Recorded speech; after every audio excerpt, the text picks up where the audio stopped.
네, 태어나 처음으로 4시간의 자유를 누리고 죽은 퓨마를 보면서 동물원을 다시 생각하게 됐다는 분들이 많습니다. 동물들의 권리를 지켜줘야 한다는 것이죠. 오늘 밀착 카메라는 최근 도심에서 늘고 있는 체험형 동물원은 어떤지 들여다봤습니다. 괴로워하는 동물들을 보면서 사람들은 행복할 수 있는 건지 구혜진 기자가 전해드립니다. 내가 얼굴을 보여줄게. 도심에서 동물을 직접 만질 수 있는 체험형 동물원입니다. 최근 아이들에게 인기를 끌면서 다양한 종류의 동물을 선보이는 곳들이 늘고 있습니다. 신도시의 한 복합 쇼핑몰입니다. 이 건물 지하 1층에는 동물원이 있는데요. 아이들이 동물들과 함께 놀 수 있다고 해서 최근 유행하는 체험형 동물원입니다. 직접 동물에게 먹이도 주고 동물과의 교감도 시도합니다.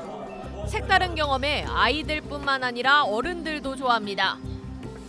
문제는 동물을 키우는 환경입니다.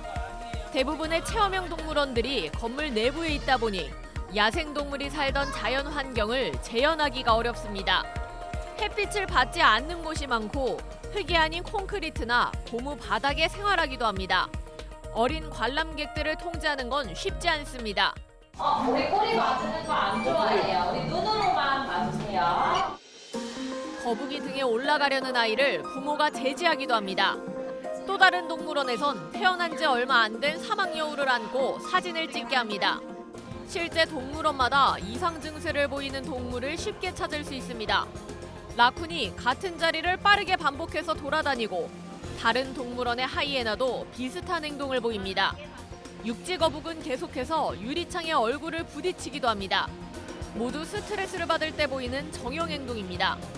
좁은 공간과 함께 동물의 습성을 배려하지 않는 사육시설도 문제라는 지적입니다. 낮은 천장에 황새는 날지 못하고 육지 동물이지만 땅을 밟지 못한 채 공중에만 고립돼 생활하기도 합니다.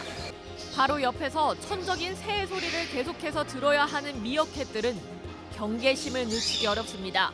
공간의 제약이 있다 보니까 가령 동물을 높은 곳에 매달아 놓은 채로 전시를 한다던가 구조물 위에서만 이제 있다 보면 동물도 스트레스를 받게 되고.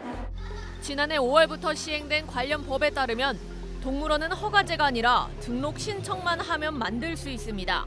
동물에게 제공해야 하는 환경이나 관련 시설에 대한 규정은 따로 없습니다. 해외에선 생태계를 재현한 환경에서 습성을 유지하면서 사육시설을 조성하는 추세입니다.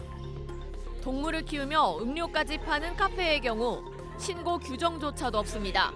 굴을 만드는 습성이 있는 미어캣은 바닥에 금이 간 곳을 찾아다니며 발로 파고 너구리 등 다른 동물에 공격성을 보이기도 합니다. 진짜 풀었어. 너무 거예요. 전문가들은 동물원이나 동물 카페에 대해 안전과 위생에 대한 최소한의 규정을 마련해야 한다고 지적합니다. 야생동물은 흔히 집에서 기르는 반려동물과는 달리 행동을 예측하기가 굉장히 어렵거든요. 인수공통 질병이 있거든요. 그런 질병이 감염되는 원인이 될 수도 있고요. 동물 카페나 체험형 동물원은 동물의 생태적 습성에 대한 고려는 거의 하지 않고 있습니다. 동물들이 행복해야 그걸 보는 사람들도 행복하지 않을까요? 밀착 카메라 구혜진입니다.